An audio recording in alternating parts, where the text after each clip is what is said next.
Do you hear that? Yes, you do. Exercise the soul, train the mind, sharpen the instincts, and heal the body.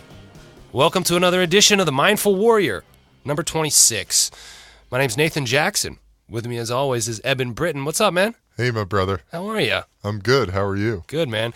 Also with us is Gerard Bauer. Hey, Gerard. Hey, how you guys doing? Fancy new microphone you got there. Yeah. And with us, as always, is Gandalf the Grey. What's up, Ganday? Ganday! Lounging on the floor for his weekly nap. Looks like a little panther. He does look like a panther. He's got a really great Instagram account. We don't really pump that up a lot, so follow Gandalf the Grey on Instagram. At Gandalf the Grey Pit. That's right. That's right. We don't have any guests today. It's just the three of us, actually the four of us in here talking. We're going to discuss a documentary that just came out on Netflix called Take Your Pills, in which our own Eben Britton is heavily featured, and he tells his story of Adderall use and why he was doing it, where he was when he was doing it, and his revelations about the after effect. In addition to that, we're going to talk about other people in our society who are commonly given this drug of Adderall. But first, we're going to start off a new segment, and this is exciting because as we aspire to be not only warriors but mindful, we know that reading is part of being mindful. Mastering the language that we speak is part of being mindful. And so we're going to feature a book club here at the Mindful Warrior. And today is the first day of it. So we're going to start off with, today we're going to do 3 books, one for each of us, and then in the future we might just do one and feature it a little more heavily. But we're going to start off with you, Eb. Why don't you introduce your book and tell them what you're vibing on? I love it, man. Book Club! Book Club! Welcome to the Book Club! So my first book, I've been very interested in the origins of man, of life, of spirituality, where that intersects with brain science, science in general, and our modern culture and sort of where we're going as a society. And a book that I recently finished, it's actually a very old, ancient poem called the Bhagavad Gita. And the Bhagavad Gita is essentially an essential Hindu text, and it's been praised, as a spiritual text. Scholars date it back to 5th century BC, as early as the 5th century BC. It's currently been put into a much more vast book of writing called the Mahabharata, which is a very long poem. It's India's national epic, the Mahabharata. And it's 8 times the length of the Iliad and the Odyssey combined. It's the story of a war between the 2 clans of a royal family of northern India. And so the Bhagavad Gita has been placed in book 6 of this much more massive manuscript. And essentially what it's about is it takes place in the middle of this battle. And the battle is happening between 2 key families. And the one family of our hero is the Pandavas, who are portrayed as paragons of virtue. They are led by Arjuna, the hero of the Gita, and his 4 brothers. And opposing them are the forces of the Kauravas, their evil cousins. So it's very family entrenched, and it's this essentially it's a war of good and evil that's happening. And the Bhagavad Gita begins with Arjuna, the leader of his army. He's just full of dread and despair, and he's literally exhausted himself to the point of he can't fight this fight. He can't go on with this battle knowing how many lives are going to be lost of his family members, of his brothers, his cousins. And he has his charioteer, his chariot guy, Krishna, drive him out into the center space between the two armies where the battle is about to happen. And Krishna turns out to be God. He turns out to be, the all-knowing one. The Bhagavad Gita translates to the blessed one. And, essentially what he goes on to say is consciousness is eternal. The spirit, the soul of man is eternal. This is a just fight. You need to pick up your sword and lead these men into battle, because it's a matter of good and evil. And some of these battles must be fought, which is a major point of contention for the whole book as scholars go, because the overarching idea is that the path to peace is through nonviolence and letting go and detachment and love and devotion. Yet Krishna, God, is sitting there telling Arjuna, the hero, that he must go into this battle, which I think is really interesting, especially when it comes to our modern society and how we view our own spirituality. Yeah, I was going to say, how do you feel that connecting to your own life right now? Well, I feel that, for me, detachment is such a huge part of, letting go is such a key, essential point to living like a sustainable life, a peaceful life for yourself, full of serenity and grace. Yet there are battles in our lives that we have to fight. There are, part of our karma, which translates to action in this lifetime, in this material reality that we find ourselves in. There are times where we have to go, stick up for what's just, fight for our own survival, our own needs, and to make a stand for that. Mm-hmm. So how did you come to this book? Like, what brought you to it? The Bhagavad Gita, my mom has always been very, we were going to yoga as kids, and it's a very yogic text. It's actually, the entire thing is about, the various practices of yoga. Yoga translates to the path. And in this book, Krishna, when he's breaking down the meaning of life to Arjuna, he breaks down the paths to enlightenment, to serenity, through various yoga principles.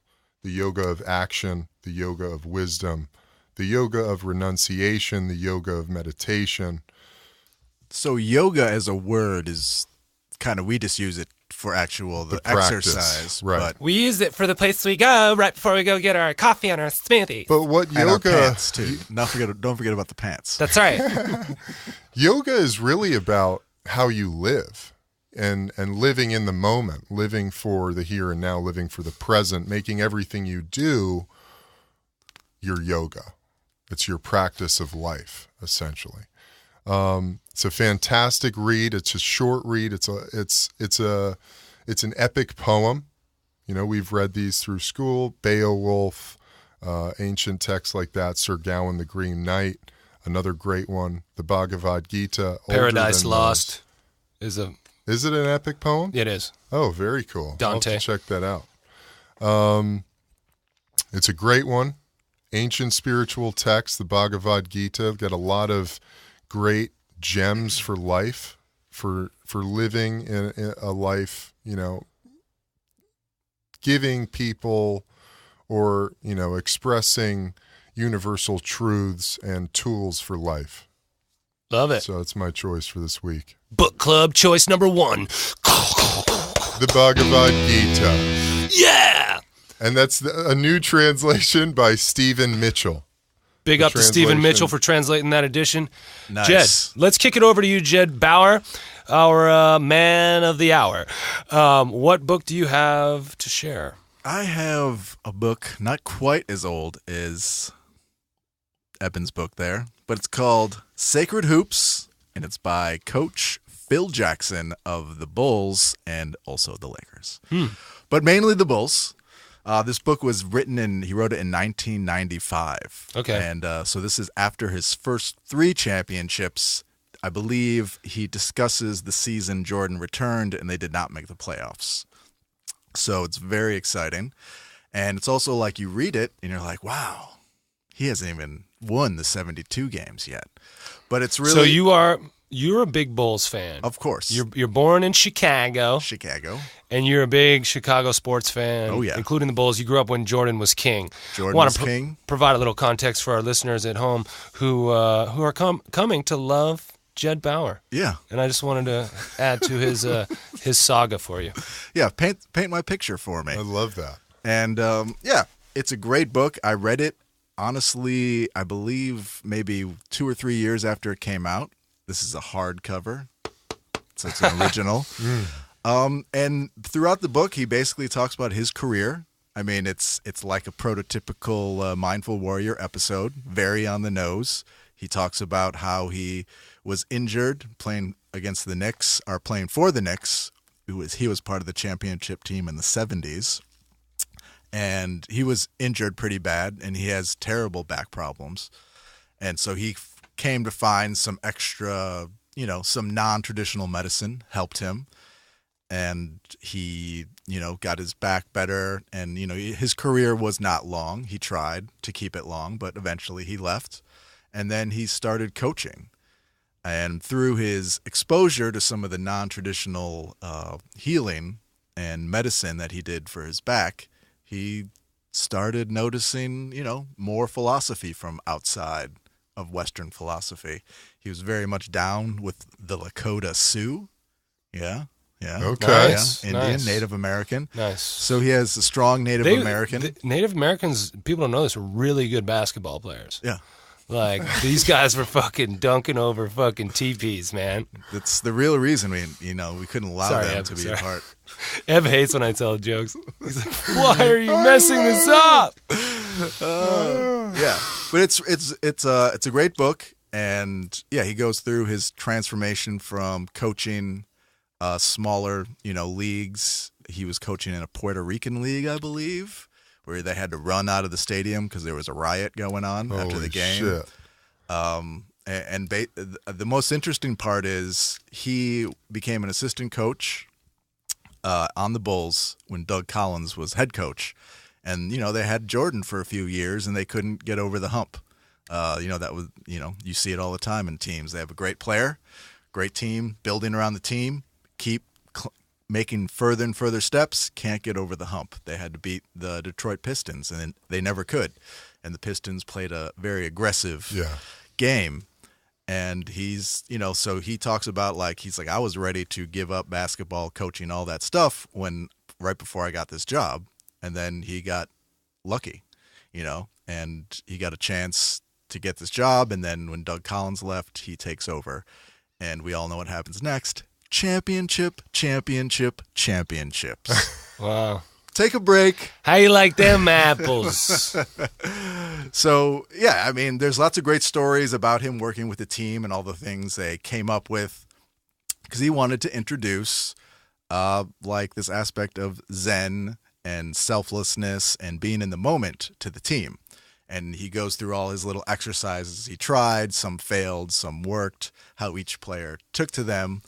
And a really interesting part is, Steve Kerr, because Steve Kerr is a part of this team that we're talking about. He's actually not really in the book that much because I don't believe he was he wasn't in those first early championship squads. But Steve Kerr is now the coach of the Warriors, who shattered, the Bulls' ultimate record of 72-10. Right. So it's interesting to see that. And, a little extra background is right when before Phil was hired to run the Knicks, and right after he got they gave him a little whoopsie-doo with the coaching at the Lakers, where they're like, yeah, we're going to hire you, and then they went and hired somebody else. I was sitting at Jerry's Deli in Marina Del Rey, and behind me, Phil Jackson and Steve Kerr were having lunch that day. Wow. Yeah, and so it was interesting. I was eavesdropping, and they were talking a lot of basketball. But clearly, Steve Kerr is a pretty big protege of Phil Jackson and the selflessness. You can see that with the Warriors, how they're pretty mindful when it comes to their approach for healing, staying well, keeping the team like, hey, the more the ball goes around, it's like the more energy the ball picks up, the more likely that ball's going to go in the hoop. I love It's like that. a literal, thing that they preach. Wow. And they're giving players an opportunity to call plays, for example, and, Right. like take control of practices. They I think it was Steph Curry's 30th birthday a couple weeks ago. They had everyone was there, even Kerr. They all got hammered, and so everyone just took the day off the next day. Right. And so it's like that kind of in the moment leadership where you're kind of, hey, this is what we need. This is what we're going to do. Yeah. Instead of sticking to some script. There is a story here about how, very similar to that story is how,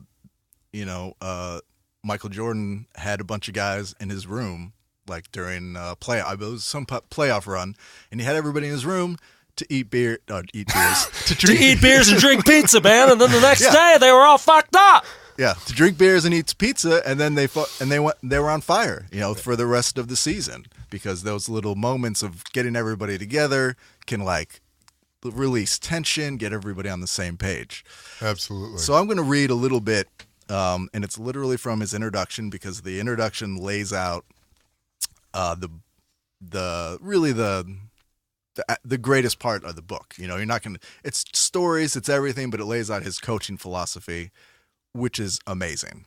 So, this is a book about vision and a dream. When I was named head coach of the Chicago Bulls in 1989, my dream was not just to win championships, but to do it in a way that wove together my two greatest passions, basketball and spiritual exploration. On the surface, this may sound like a crazy idea, but intuitively, I sensed there was a link between spirit and sport. Besides, winning at any cost didn't interest me. From my years as a member of the championship Knicks, I already learned that winning is ephemeral. Oops, I don't know how to say that word. Ephemeral. Ephemeral, thank you.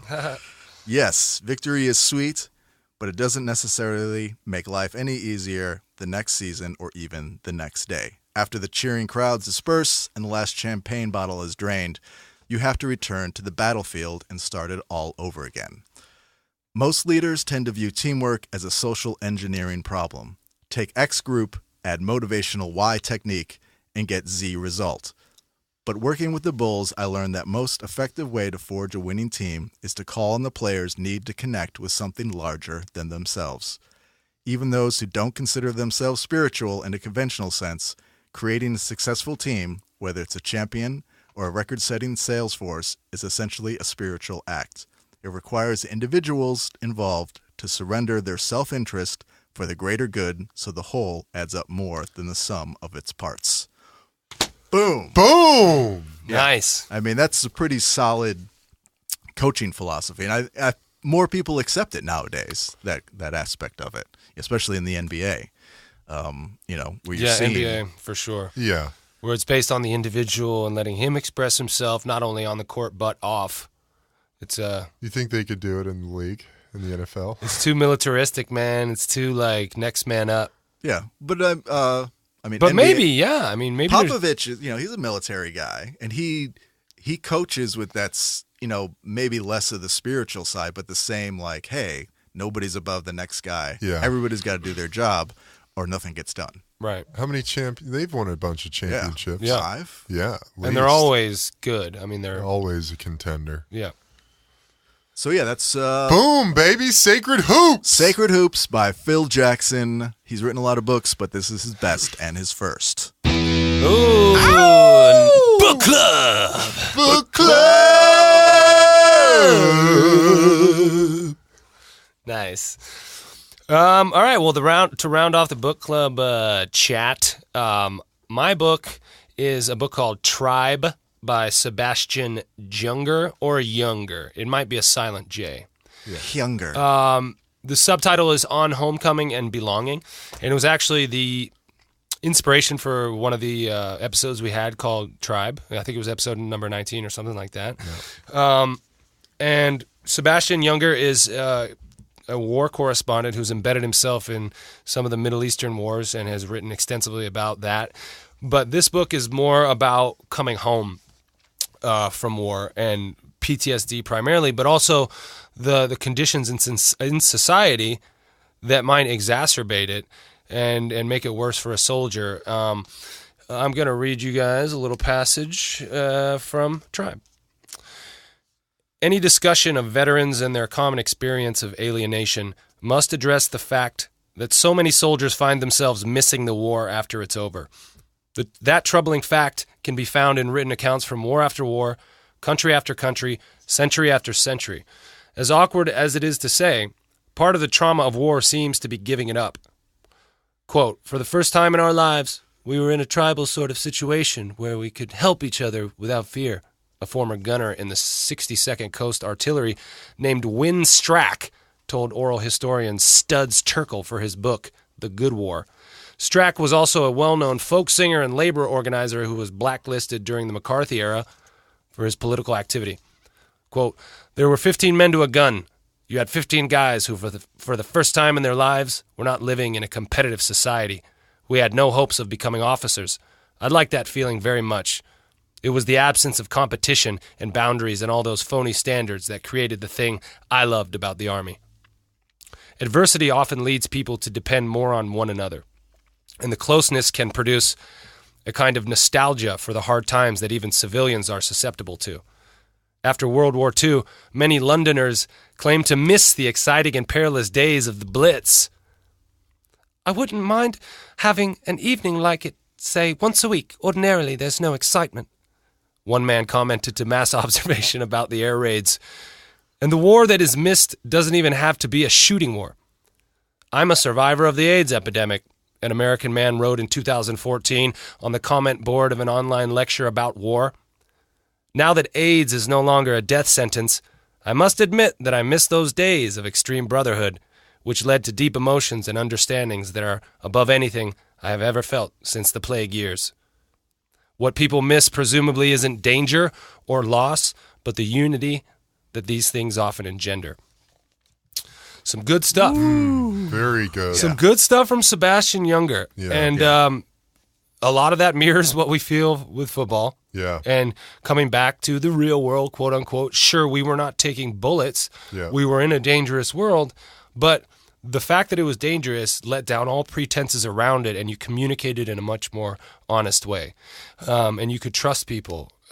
One of the things that this book talks about is that in a modern society, there's no checks against people abusing power, taking advantage of the community, Yes. like there are in tribal societies. Whereas if you fuck with us, if you do something that's going to endanger our food supply, our resources, our shelter, anything like that, we fucking kill you. Yeah. Either that or we beat the shit out of you. And Shame. throw you out in the Or shame you. woods. Or Shame throw you. you out. Kick you off this podcast, that's for sure. Yeah. Right, exactly.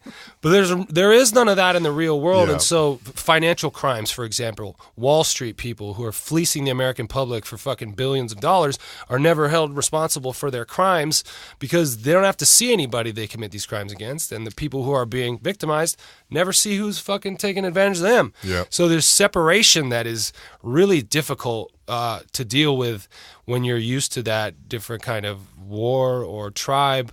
Another one of these stories in this book that we've talked about before is when the Pilgrims came over here and colonized the Americas. Oftentimes, someone in the colony would run away or be quote unquote captured by the Native Americans, and then they'd find them after some time, and they'd bring them back. And then they'd escape again. them. Yeah, they'd rescue. And they'd escape again because they preferred the lifestyle in the tribes because it was a more honest way of living. Out in nature. It wasn't competitive. You had a responsibility. Right. And no, it wasn't about landowning and titles. Possessions. Right. I mean, the Indians didn't own their land. They were confused by the idea of owning a square of land. Right. And so when the white man wanted to possess their land, they said, sure, you can borrow, you can hang out on it, you can borrow it. But then they shove these papers in their face. They're like, sign here. Like, what the fuck do you mean? Yeah. What does that even mean? Right. And so a lot of that stuff is explored in this book, Tribe. It's a short read.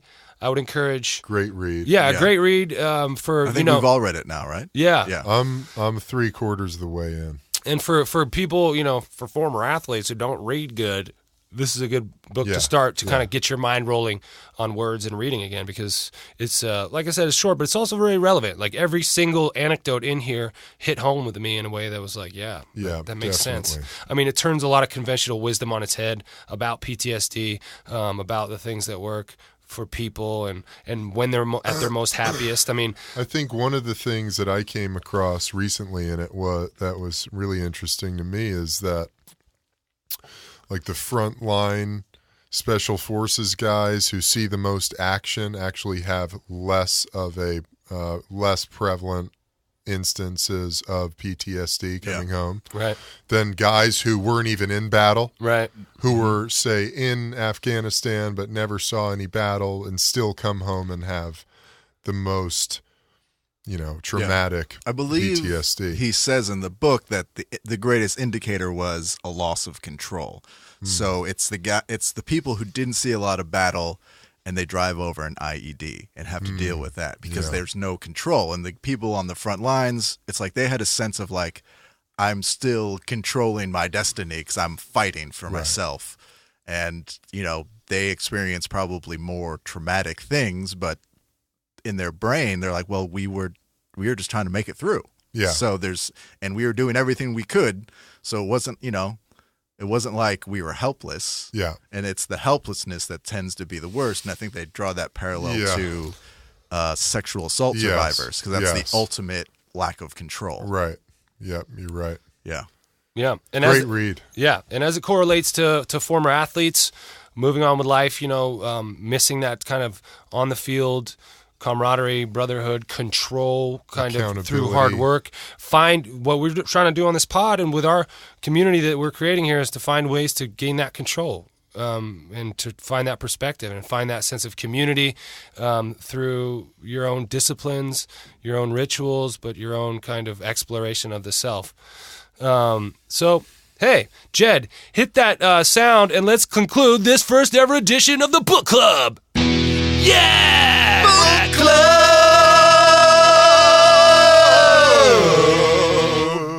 I love the dip at the end. It's just inspiring. Also, Sebastian Junger did, because I'm a big fan of his too. He did 2 war documentaries. One called Restrepo. Right. Yeah. And the guy who's his cameraman lost his life in Libya. So I believe I think that's in his book about his friend. I don't know if that's one of the things that like pushed him to kind of write the PTSD book. Maybe we can get. And what's the next? Maybe we can get. Is it the White Hats? No. The other one it's in Syria. Korengal. Right? No, Korengal Valley. Okay. So it's more of Restrepo, which is where he is embedded in like one of these outposts in Afghanistan. Afghanistan. It's just like under siege. Under siege constantly. They didn't really have a good spot. Right. In this hilly area. And they just put him up there, and they're like, "You got to stay here and don't die." And they got ambushed. Their orders. Right? Yeah, they get ambushed. They're just up there like sitting ducks right. and then they just whoever it is, Taliban, just take pot shots at them. Yeah. So maybe we can get old Seabass on the pod. Yeah. Yeah, that'd be cool. That would be cool. That'd be amazing. Seabass, if you're out there listening, hit us up. Seabass. We're going to give you at the end of this pod, we're going to give you the handle Seabass that you can use to hit us up. But also, people should, tweet or whatever at him. Tell him to come on the podcast. Yeah. That's actually a way people do that, huh? Yeah. Fucking A, man. Let's get a Twitter army on him, man. Let's get some mindful warrior bots. Yeah, let's get the mindful warriors on him. Well, all right. Good segue into our second segment. We're going to talk about a documentary we teased at the beginning called Take Your Pills. Eben, you were a big part of this. Why don't you tell us a little bit about that film, how you got asked to do it, what the process was like, and then we'll go from there. Yeah. Okay. So, yeah. So, it all started, I wrote this article for The Cauldron, which is an editorial column that SI.com distributes. And it's a by the players, for the players type of thing. And I wrote an article about,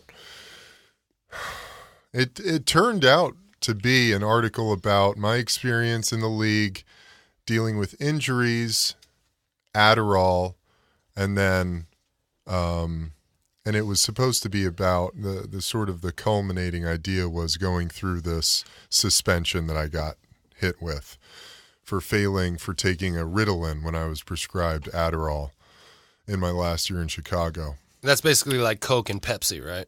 Yeah, basically. They break it down in the movie, actually. I guess chemically they are like one molecule different, but they both attack the same receptors that meth hits, which is interesting. So you're just taking pharmaceutical meth, guys. Just FYI. And so I wrote this article, and it went very deep on, some of the trials I faced taking Adderall. Adderall became something that I relied very heavily on, starting in my second year in the NFL. I was dealing with a back injury. I had a herniated disc that was atrophying all the muscle on my right leg. I couldn't feel my right foot on the ground. Meanwhile, I'm starting at right tackle, just grinding my way through the season, waking up at 5 o'clock in the morning, getting to the facility by 5:30 to start rehab. 5:30? Oh, dude. Yeah. That's brutal, man. And that wasn't necessarily, rehab treatment started at 6:30. Right. I was just getting in early because I wanted to watch film afterwards. And you had Adderall. You're like, let's fucking go. Let's do it. And did some laundry, cleaned the house, then got to the facility before 5. And so I was doing treatment. My back was just a mess. My body, I was exhausted. I don't know if you've had sciatic pain. Yeah.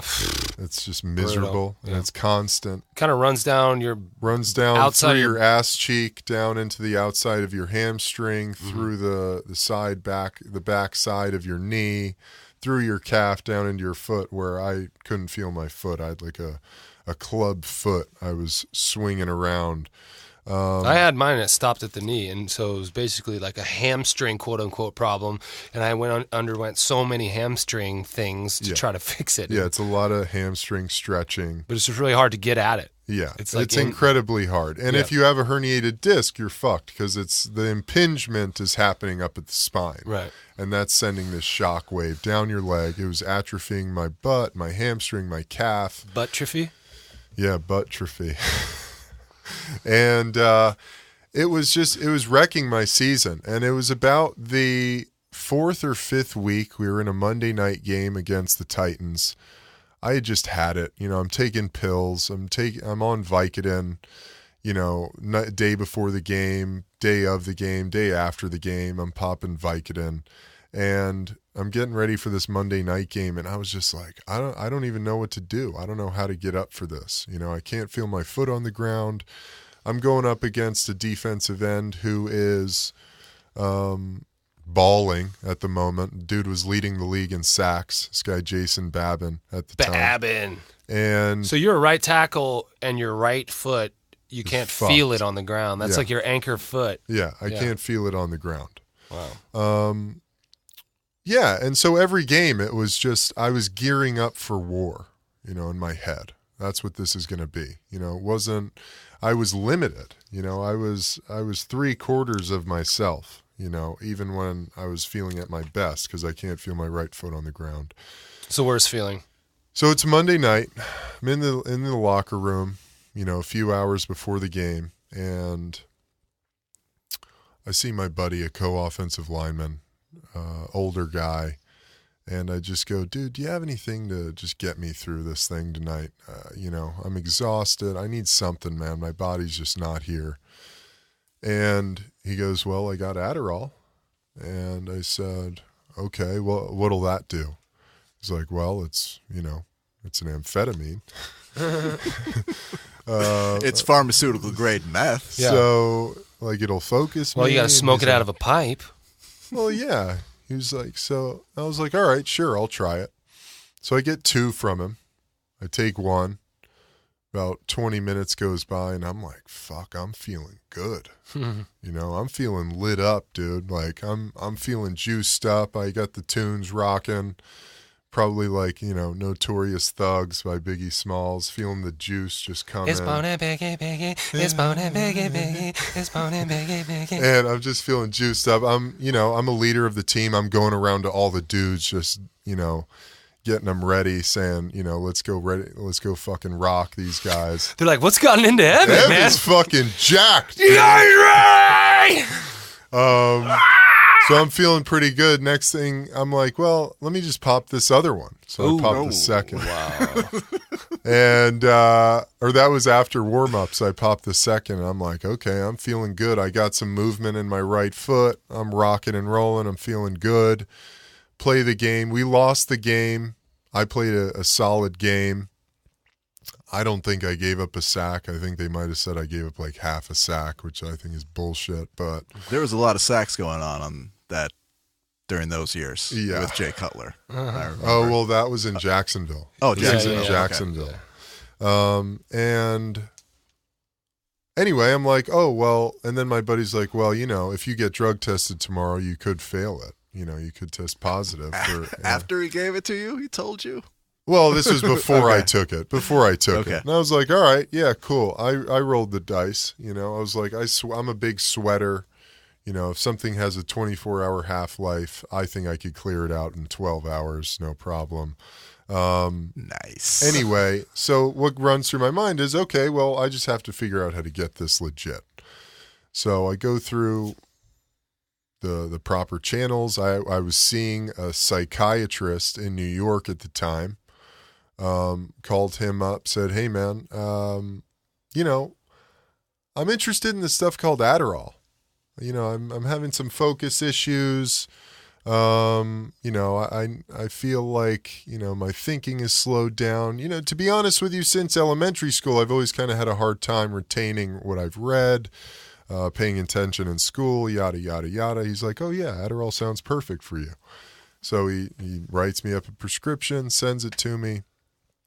And basically we were done. I was off on the races. I had the writing, all that stuff.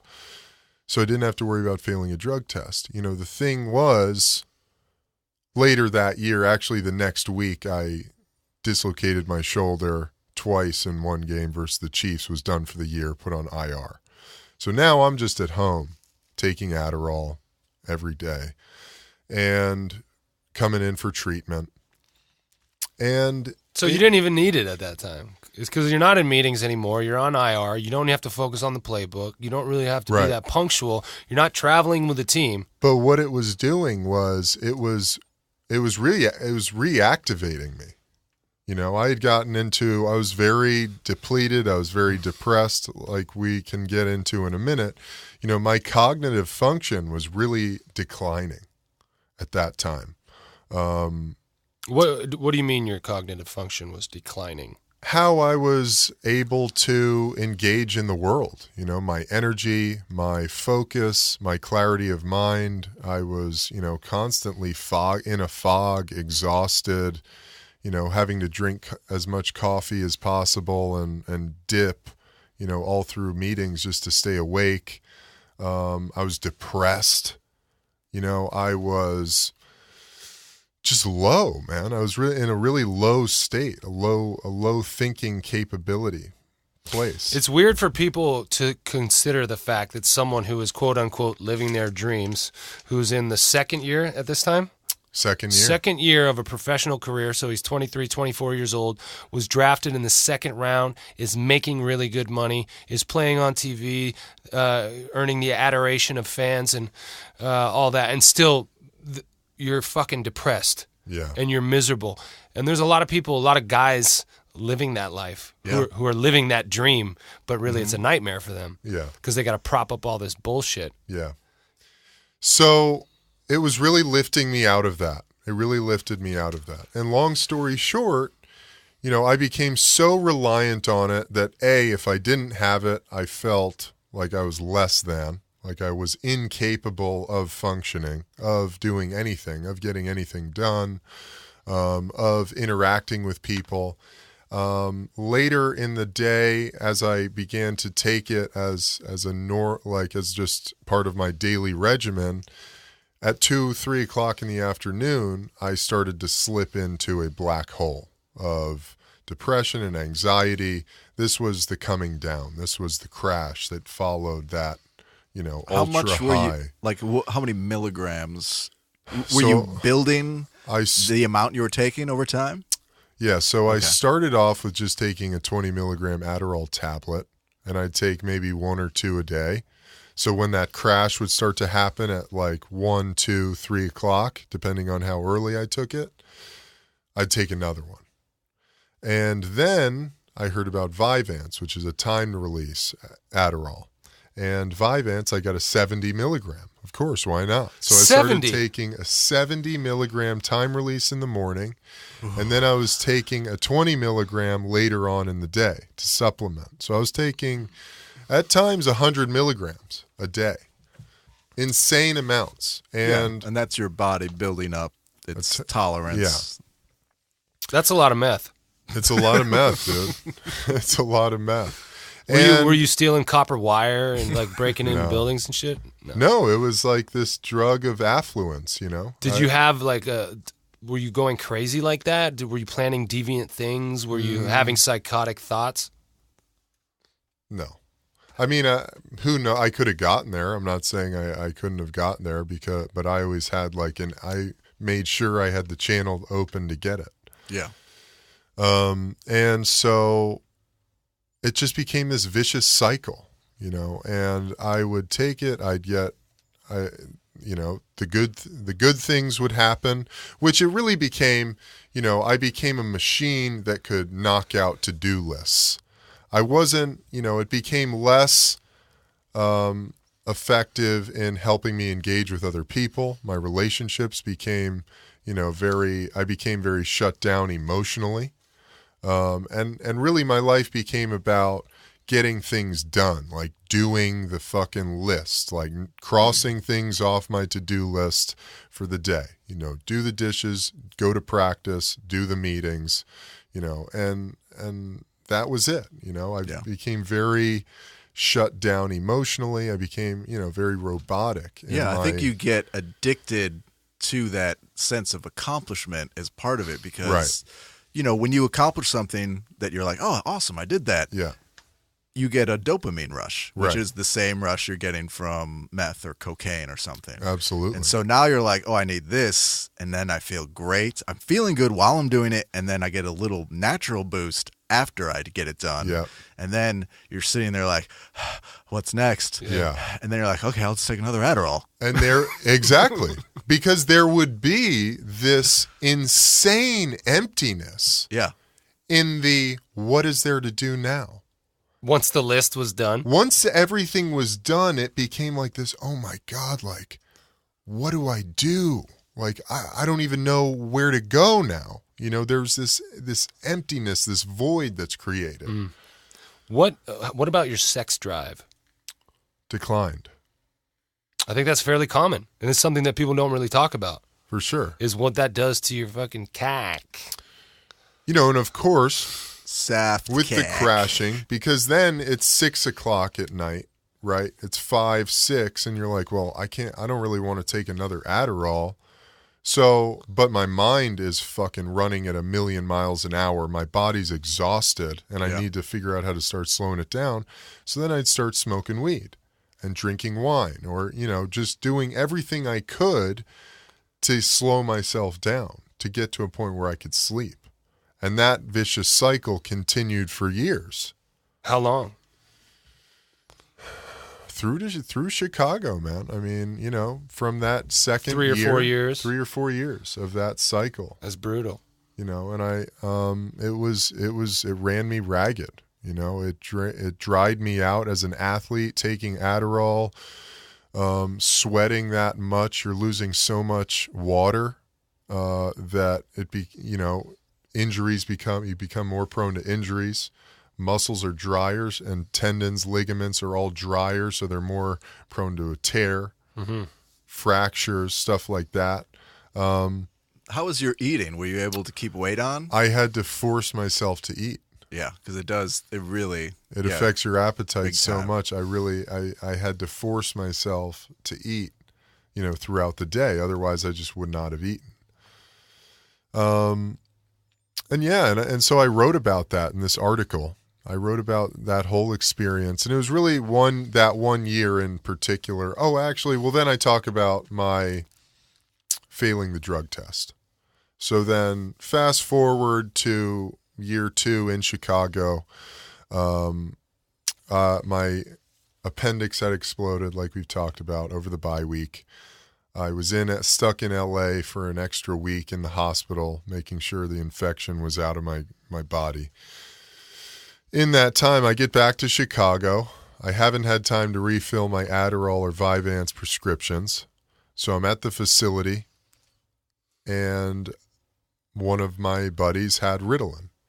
And I was like, oh, well, that's the same thing. I'll give that a shot to get me through today, because, if at that time, if I didn't have it, I was like, how in the fuck am I going to get through today? I don't even know. And I'd be in a horrible mood. I'd be super angry and full of just fucking shit. And so he was like, yeah, sure, man. I was thinking in my head, hey, these 2 medications are prescribed to treat the same exact disorder. Should not be an issue. Even if I do get drug tested, I'm sure there's a way I can explain this. Sure enough, the next day or actually it might have been that day, I'd taken the Adderall in the morning. By the time we got out of our first morning meeting, the drug guy was like, hey man, can you just stop by and give me some piss before you get to practice? And I was like, yeah, sure. Is that his only job on the team? That's the dude's job. Yeah, he's the piss man. Just the piss wrangler? Man, yeah. He actually sits in a folding chair, in Denver at least. He sits in a folding chair in the bathroom by the urinals. And you go in there. It's a very weird guy, always. Well, it's a very weird. Let's talk about it for a second. The NFL actually changed its policies on drug tests because, this, quote unquote, some guy was coming through customs with a prosthetic dick that holds urine in it, and they thought the guys were going to start trying to use that to beat the test. Joke. So they actually changed policies to mandate that this weirdo who sits in the bathroom has to verify the penis as the urine exits it. So he has penis verification among his duties as well. Yeah, so he has to stand and watch it exit your urethra. And you got to pull your pants down below your knees and take your fucking shirt off, man. The absurdity is just endless. Dude, they fucking it's do it. Bottomless. They do it in the off season as well. I was at home in San Jose one off season, and I got a call for a piss test. And the guy came into my house, into my childhood bathroom, and stood there and watched me piss. Yeah. Yeah, I had it too, man. Yeah, it's so strange, man. Verify the penis. And if they can't if they can't visually verify it, they orally do. Yep, that's yours. That's definitely. his dick. Yep, that's his dick. There it is. All right. So he says, "Can I get a piss?" I said, "Sure, take the piss test." I didn't get a letter from the league until 2 months after the season saying, "Eben Britton, we regret to inform you that you have failed a performance-enhancing drug test for the substance Ritalin." And I was like, well, Boom. That's fucking dumb. We are handing you a 4-game suspension. Which amounts to a shitload of money. Yeah. If you if you end up playing. That's fucking $100,000. That could be $100,000, dude. Right. But you didn't end up playing. I didn't end up playing. That ended your career. That seemed like the universe going, you could be done. Right. So fast forward. So that process was documented in this article. Right. And it got great traction. I mean, I think it's still getting 200 reads a week. 3 years later, it's had 200,000 reads. Check it out on medium.com. You could find it, called What Does It Take to Stay in the NFL? And that got a lot of traction. And next thing I know, I'm not exactly sure how, but this woman named Kate Osborne, she's a producer from New York City, she called me up and she said, hey, I am producing a documentary on Adderall, and I came across your article, and was fascinating to me. Would love to meet with you to talk about having you be involved in this documentary and telling your story. Awesome. And your story is one of many stories that are featured in this documentary about the perils of Adderall use and the dangers. Yeah. So you just described your story to us. Tell us a few other things, a few other types of people who are commonly given Adderall in this country and how it works out for them. So first of all, there's children. I mean, there's a massive amount of children being prescribed amphetamines, Adderall or Ritalin at the ages of 4 years old to 6 years old. Because parents, the way that it very much seems as though parents feel like if there's anything wrong with their child, they feel a responsibility to, I guess, quote unquote, do what's right. Pacify them so they don't or cause problems at school. Exactly. So this one story, for instance, was a mother.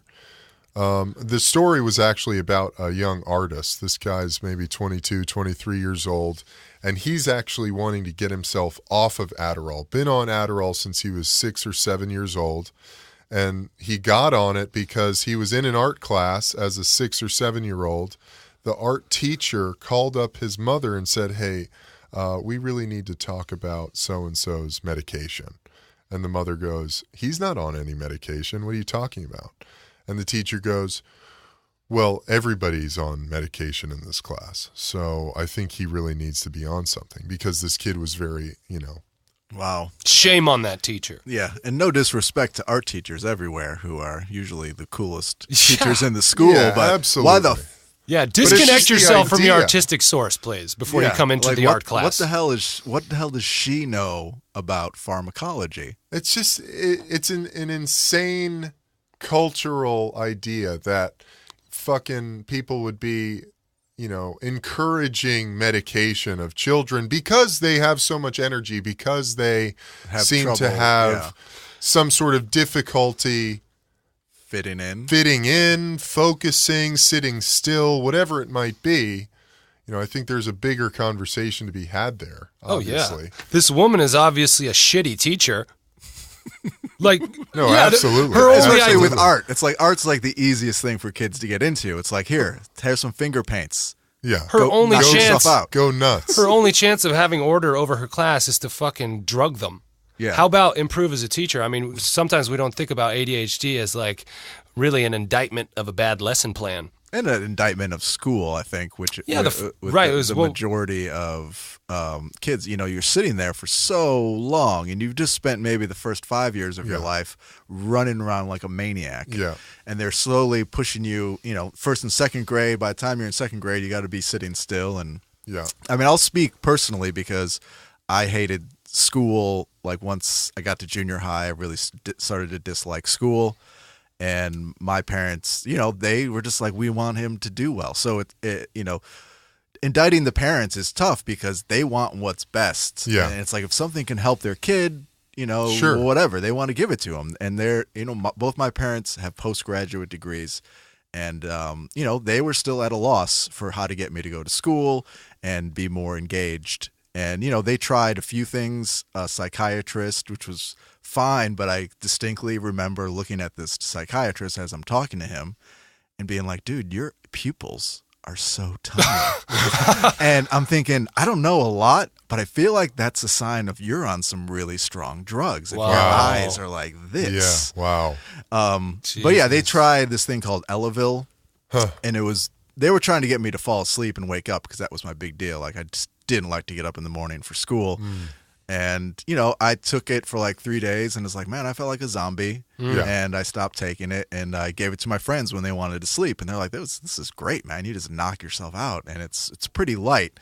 That's a huge argument being had right now of like, why are we getting these kids up in the morning to fucking go to school? Yeah. We need to adjust the hours of school time. Yeah. Because sleep is such a crucial part of your development at that stage of life. And activity. I think, having just one recess, I think you need to start the day out with a strong recess. Yeah. And then you have a lunch with a light recess. and maybe see what happens there. Like maybe another one in the afternoon. But kids need to move around Absolutely. and get engaged. Like all the motor skills that you're still developing at that age. Yeah. Absolutely. And it's Yeah. like those are all important for full brain development and intelligence to have, play ball, run, Yes. catch, whatever. That's Interact. your time to do that. And you're seeing a lot of uncoordinated individuals out there now who don't have those hand-eye coordination skills, or they don't know how to be light on their feet. Or People can barely fucking chew gum and walk at the same time, dude. well, dude, in Venice, they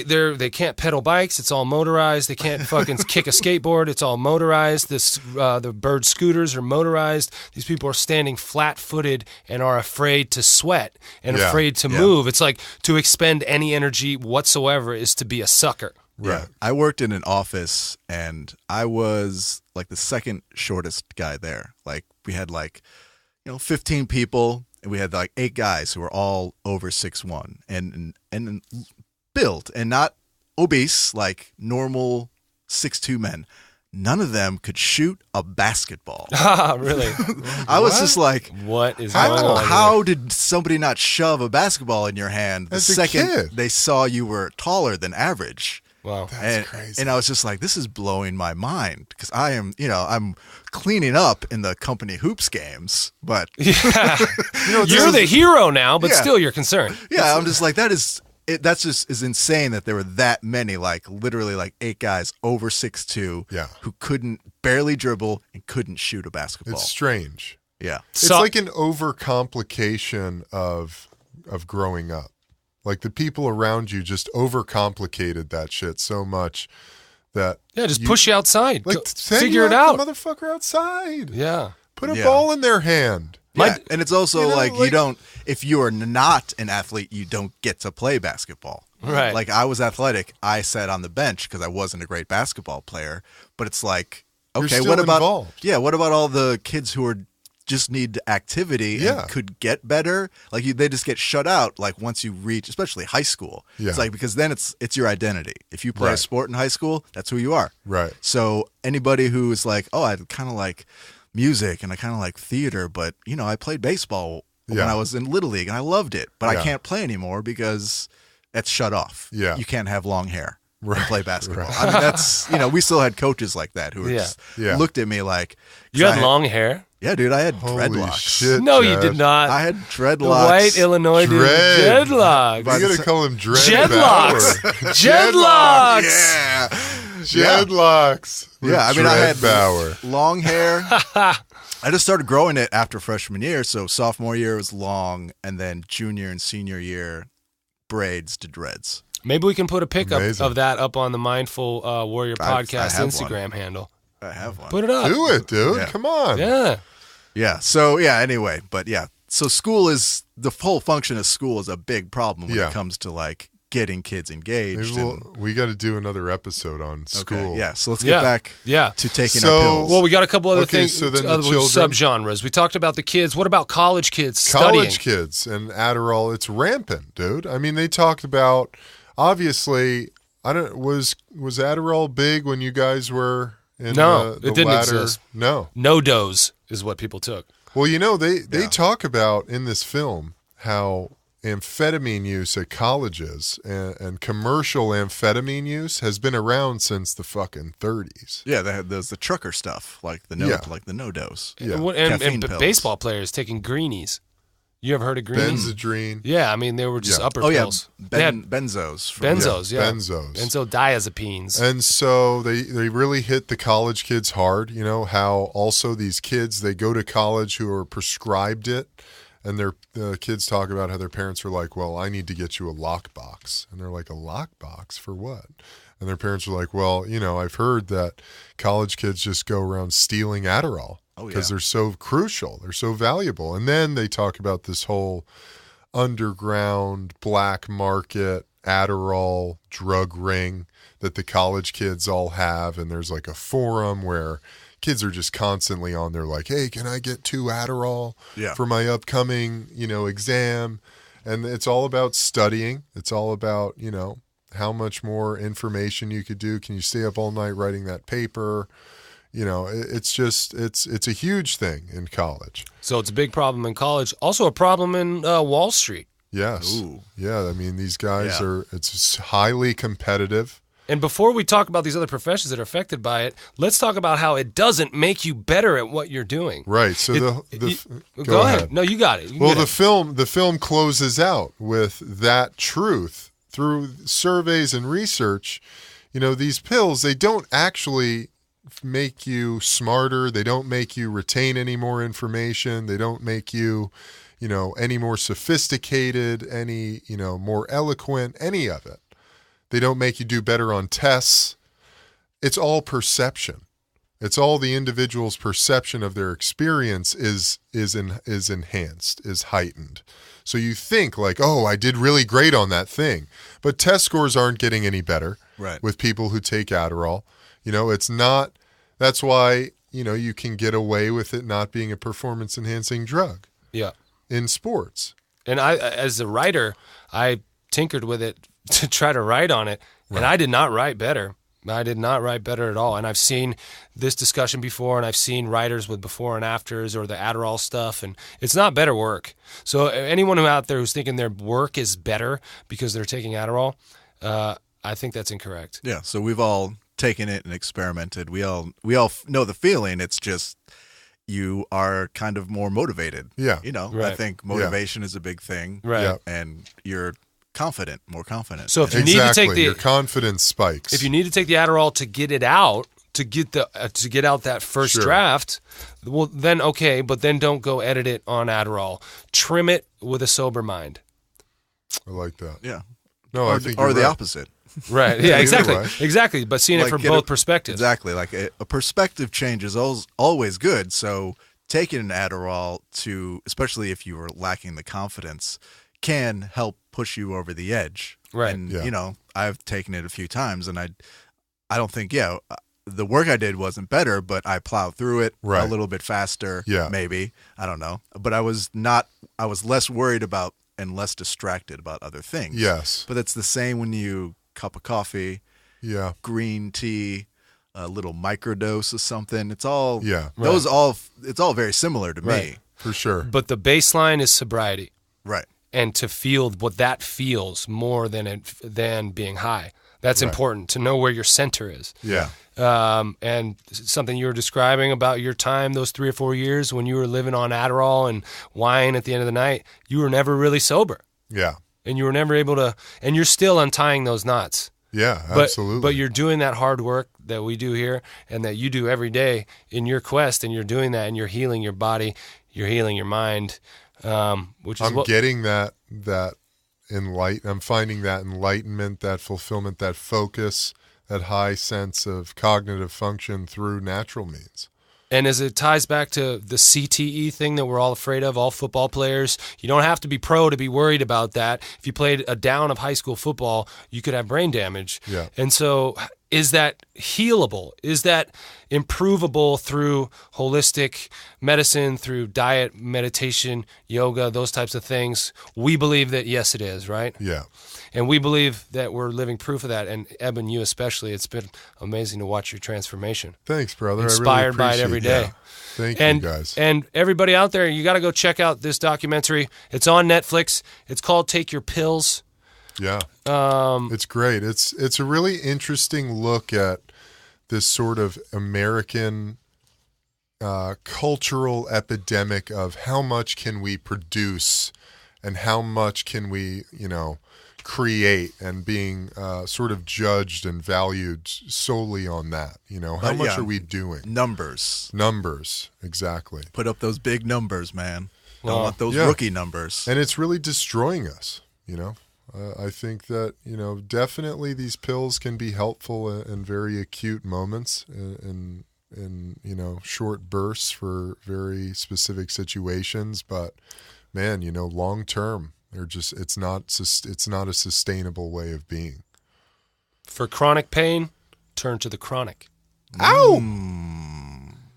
Well, man, we could go for like another hour, dude. We can, because the energy's there. We love what we're doing here. But we're not going to go for another hour. What we're doing instead is going to wrap this up.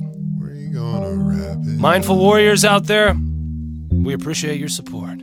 We love y'all. Send us stories on Twitter at MindfulPod, Facebook at Mindful Warrior Podcast, Instagram at Mindful Warrior Podcast. Subscribe and review on iTunes, Spotify, Stitcher, and TuneIn. We love to hear you guys' feedback. That's right. Don't forget about Athletes for Care. This is brought to you by Athletes for Care, Check out athletesforcare.org. an organization of former athletes coming together for the very causes that we trumpet on this pod. I also wrote a couple of books. Slow Getting Up and Fantasy Man, which you can check out if you wanna. You can check it out if you wanna, 'cause everybody did a really good job at the pod. Yeah, everybody did a really good job at the pod. Yeah, everybody did a really good job at the pod. I'll say it, everybody did a really good job at the pod. Eben, you did a really good job at the pod. Thank you. Jed. Thank you. Jed. Really good job at the pod. And Thanks. Nate. Yeah, you did a really good job at the pod. You did really good too, brother. Thanks, guys. So buy Nate's book on Amazon. Buy Eben stuff on Ebenson. Good evening to you all. Later, guys. Peace.